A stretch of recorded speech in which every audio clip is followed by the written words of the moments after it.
On tire de l'arrière, mais on n'est pas mort. Sanka, you dead? Yeah, man.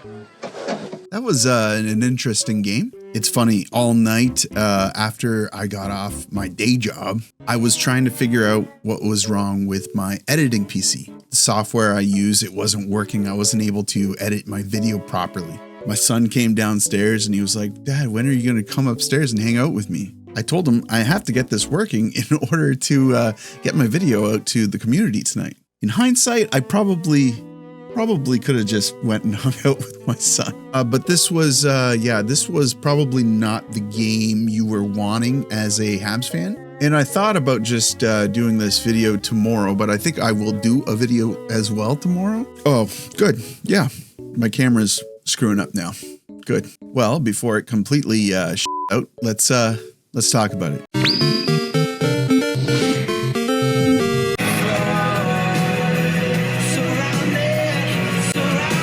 Probably isn't going to be like up to snuff compared to my other videos, but I thought I would log on and do this video at least somewhat quickly, get some sleep and not feel too bad in the morning. Cause I don't know. I thought maybe I could commiserate with you. Maybe that's helpful because I am seeing a lot of doom and gloom online and I don't really understand it. And maybe I can set the record straight a little bit. I sell a lot of hope on this channel and I have a lot of belief in this team. That being said, they're 26 years old. I think this is the median age of the team. A lot of these guys are green, and they just went through 2 series where they went the full 7.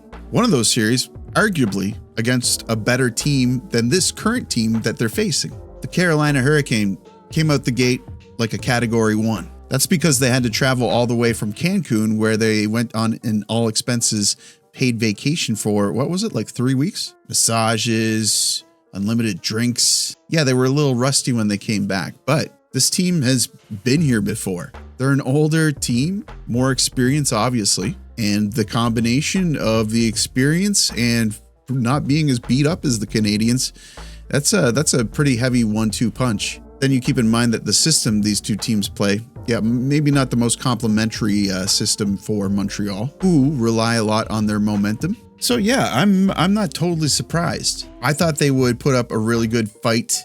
Maybe not this game, but the previous game at home. This game, yeah, I'm a little bit less shocked that this happened. But they tried some stuff early on in this game that I thought initially was somewhat promising if they could figure it out, if they could find the pace to it. They transitioned to a game kind of more like the Carolina Hurricane, where they were going the direction north no matter what. And I like that.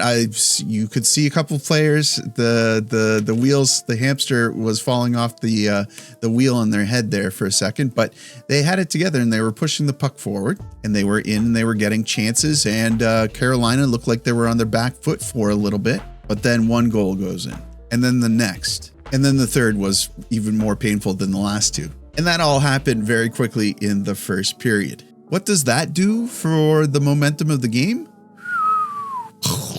Game over, man. It's game over. What are we gonna do now? What are we gonna do? Maybe we could build a fire, sing a couple of songs. The rest of the game, I thought maybe they would go to intermission and come back with like a revitalized, but I felt like the Hurricane kind of smothered them in the second period, and in the third period, they looked like they were just ready for the next game. Yeah, it seemed like the only guy that showed up was Dobie.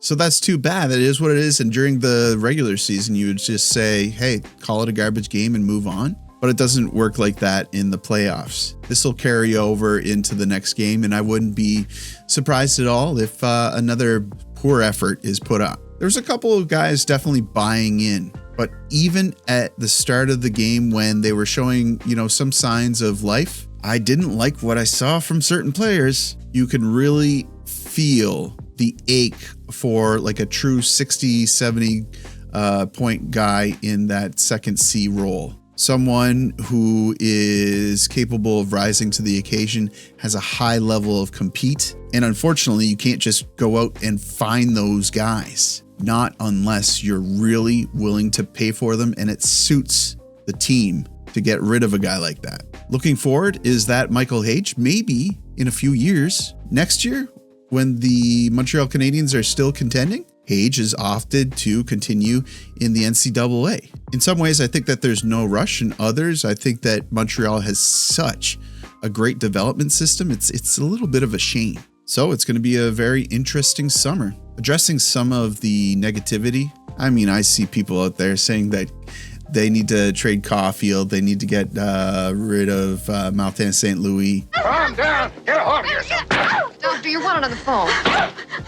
Everything's gonna be all right. Sister, please. Relax. Oh my gosh, relax. Do you not realize that this team was still supposed to be in a rebuild? They don't even have all the pieces to the puzzle yet, and they outlasted the Stanley Cup favorites. Are you guys listening to yourselves? Oh, they put up a real bad fight against the Canes. For all the reasons I mentioned earlier, yeah, we knew that something like that could happen. Keep in mind, Lane Hudson is like, what, 22 years old, and he's the one that's propelling most of the offensive pushes? Come on, guys, get a hold of yourselves. Splash some cold water in your face or something. That's going to do it for me, though. Maybe I'll do a legit video tomorrow or a more analytical or critical video. I don't have the patience right now to go over the tapes, although it sounds so fun right now. So fun. Take care of yourselves. You guys know what to do. Like the video, helps me out with, I don't know. Is anybody going to watch this video? Subscribe if you're not already subscribed. I'd love to have you. And as always, I will see you down in the comments.